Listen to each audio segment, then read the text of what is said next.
ഇ-വേ bill പോർട്ടലിൽ GSP API എങ്ങനെ configure ചെയ്യാം, അതുപോലെ ടാലി പ്രൈമിൽ ഇ-വേ ബിൽ പ്രിന്റ് സെറ്റപ്പ് എങ്ങനെയാണ് ചെയ്യാൻ സാധിക്കുക, അതുപോലെ ടാലി പ്രൈം വഴി ഈസി ആയിട്ട് എങ്ങനെയാണ് ഇ-വേ ബിൽ എടുക്കാവുന്നത് നോക്കാം.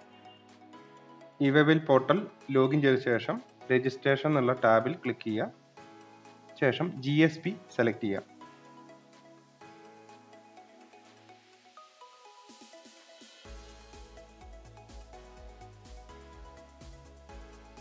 അതിനുശേഷം register your GSP Suvidha provider എന്നുള്ളൊരു സ്ക്രീൻ കാണാം. അവിടെ നമുക്ക് ആഡ് ന്യൂ ബട്ടണിൽ ക്ലിക്ക് ചെയ്യാം. അതിനുശേഷം ടാലി ഇന്ത്യ പ്രൈവറ്റ് ലിമിറ്റഡ് എന്നുള്ള GSP സെലക്ട് ചെയ്യാം. ഇവിടെ നമുക്ക് യൂസർ ഐ ഡിയുടെ അവസാനത്തെ 3 ഡിജിറ്റ് എൻ്റർ ചെയ്യാനുള്ളൊരു ടാബ് കാണാം. സഫിക്സ് മാത്രം നൽകിയാൽ മതി. പ്രിഫിക്സ് ഓൾറെഡി പോർട്ടൽ തന്നെ ഡിഫൈൻ ചെയ്തിട്ടുണ്ടാവും. ഞാനിവിടെ 25 എന്നുള്ളൊരു നമ്പർ നൽകി. താഴെ നമുക്ക് പാസ്വേഡ് നൽകാം. കോംപ്ലക്സ് പാസ്വേഡ് ആയിരിക്കണം.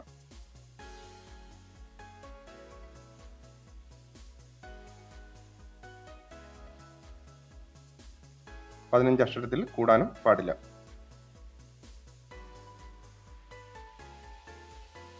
സേവ് ചെയ്യാം. അതിനുശേഷം നമുക്കിവിടെ യൂസർ ഐ ഡി കാണാൻ സാധിക്കും. ഈ ടാലിയിലേക്ക് നമുക്ക് പോകാം. ഇവിടെ പ്രിന്റ് സെറ്റിംഗ്സ് എങ്ങനെയാണ് ഇൻവോയ്സിന്റെ കൂടെ തന്നെ ഇ-വേ ബില്ലും കൂടെ പ്രിന്റ് ചെയ്യുന്നത് നോക്കാം. F11 ഫീച്ചേഴ്സ് പ്രസ് ചെയ്ത ശേഷം set GST alter details yes. അത് കഴിഞ്ഞ് മോർ ഡീറ്റെയിൽസ് ക്ലിക്ക് ചെയ്യാം.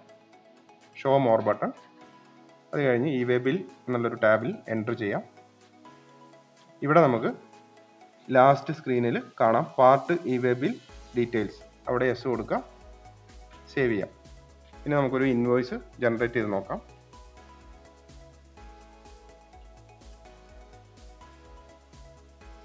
Bill to ship to address നൽകിയിട്ടുണ്ട്.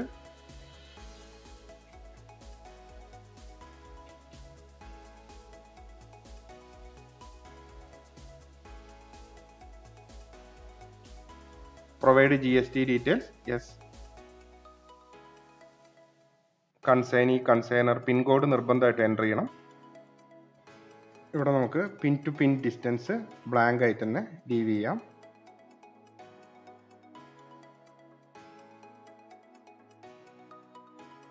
പാർട്ട് ബി നൽകാം.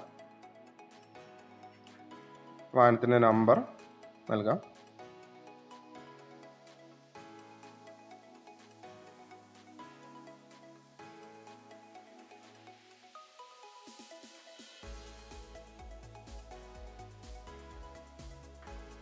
ഇ-വേ ബിൽ ജനറേറ്റ് ചെയ്യണം എന്നുള്ളൊരു ചോദ്യം ഇവിടെ നമുക്ക് കാണാം. യെസ് നൽകുക.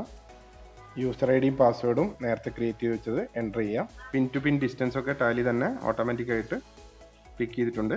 ഇ-വേ ബിൽ നമ്പറും നമ്മൾ ഇൻവോയ്സിൽ ടാലി അപ്ഡേറ്റ് ചെയ്തിട്ടുണ്ട്.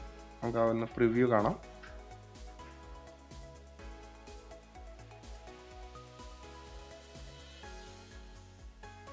ഇവിടെ നമുക്ക് ഇ-വേ ബിൽ നമ്പർ ഓട്ടോമാറ്റിക്കായിട്ട് അപ്ഡേറ്റ് ചെയ്തിട്ട് കാണാം. പിൻ ടു പിൻ ഡിസ്റ്റൻസും ഇവിടെ നൽകിയിട്ടുണ്ട് ടാലി.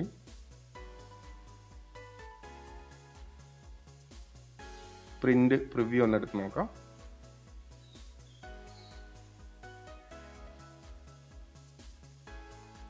ഇൻവോയ്സ് നമ്പറിന് തൊട്ടടുത്തായിട്ട് ഇ-വേ ബിൽ നമ്പർ ടാലി ഫെച്ച് ചെയ്തിട്ടുണ്ട്. അതുപോലെ ഇ-വേ ബിൽ നമ്പറും ഇ-വേ ബിൽ QR കോഡും ഇൻവോയ്സിന് ശേഷമുള്ള പേജിൽ നമുക്ക് കാണാൻ സാധിക്കും.